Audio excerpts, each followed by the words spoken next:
Oui, alors, bonjour.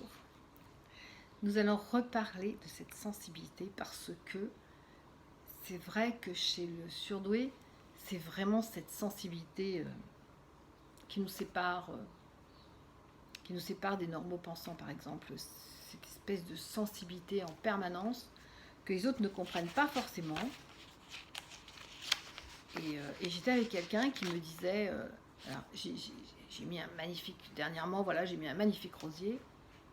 Et la personne me dit, mais non, mais c'est quoi pour vous cette sensibilité? Alors c'est vrai que c'est énervant quand un normal pensant nous demande de s'expliquer sur quelque chose où on sait qu'il ne va pas, même s'il veut comprendre, mais il ne va pas ressentir.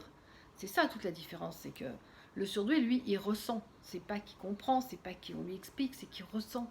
C'est difficile. Moi, j'ai mis des années pour mettre des mots sur des mots de cœur, sur le ressenti, sur tout ce qui est matérialisation, c'est facile. La vitre est transparente, le plafond est blanc, la lumière est rose.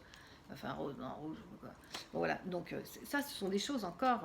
Mais la sensibilité, et c'est bien cette sensibilité qui nous sépare, qui sépare le surdoué de gens normaux. C'est-à-dire que il fait 40 degrés, c'est angoissant. En plus, à la télévision, ils n'arrêtent pas de dire oh, canicule exceptionnelle, on bat tous les records.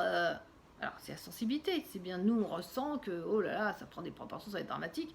Alors que à la télévision, ils font juste leur boulot. Ou quand vous prenez votre iPhone là, pour voir la température, ils vous disent 44, il y a peut-être que 42, ou il y a peut-être que 46 ou pas. Voilà. Voilà. Mais me surdoué, tout de suite, c'est cette sensibilité. Pourquoi? Parce que quand on dit quelque chose, il ressent les choses. Et la dernière fois, j'étais devant ce magnifique rosier et quelqu'un me dit oui, mais alors c'est quoi la sensibilité? Vous ne pouvez pas un peu arrêter avec votre sensibilité parce que tout vous dérange. Je dis ah mais tout nous dérange, mais regarde le rosier. Ah bonjour le rosier, est-ce que tu as besoin d'un peu d'eau aujourd'hui? Parce que tu n'as pas besoin d'un peu d'eau, je vais pas t'en mettre. Mais si tu me dis que t'en veux, je t'en mettrai demain. Et puis peut-être que je t'en mettrai pas demain parce que je t'en ai mis ce soir. Donc alors ah tu souffles avec le vent, tu te plies avec le vent, veux-tu que je te mette un tuteur? Et le pot, est-ce que l'eau va stagner dans le pot et l'humidité va pourrir le pot ou bien je dis, quoi? Et tu veux que je te parle comme ça? Mais c'est ça, ce qu'on ressent, c'est à cette vitesse-là. Donc j'ai essayé d'expliquer que cette sensibilité, on ne pouvait pas l'arrêter, que c'est quelque chose qui venait de l'intérieur vers l'extérieur, et qu'on pouvait à la limite ne pas mettre de mots et juste mourir étouffé, mais qu'à un moment, on voit bien que si le rosier a soif, on n'a pas besoin de demander est-ce qu'on doit arroser les plantes. Le rosier, on voit, il tombe comme ça, on voit bien qu'il a soif.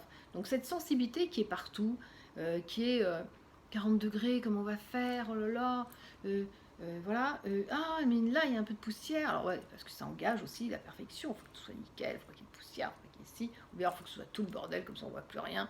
Voilà, donc cette sensibilité, c'est quelque chose sur lequel, non, c'est quelque chose qu'on ne peut pas arrêter, c'est quelque chose que l'on ressent. Vous respirez, tu respires toi? Vous respirez. Donc alors, vous voyez, c'est quelque chose qu'on ressent et qu'on ne peut pas arrêter. Donc on s'excuse d'être sensible. Voilà. Pardon d'être sensible, pardon. Oui, alors, évidemment, c'est très dérangeant parce que comme on est sensible, il y a des choses qu'on ne peut pas faire. Il y a des choses qui sont indispensables pour nous. Il y a des choses qu'on ne fera jamais.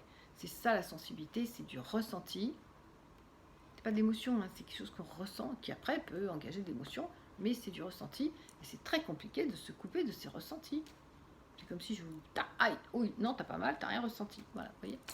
Voilà, c'était un petit truc en passant. Je vous embrasse. Bisous.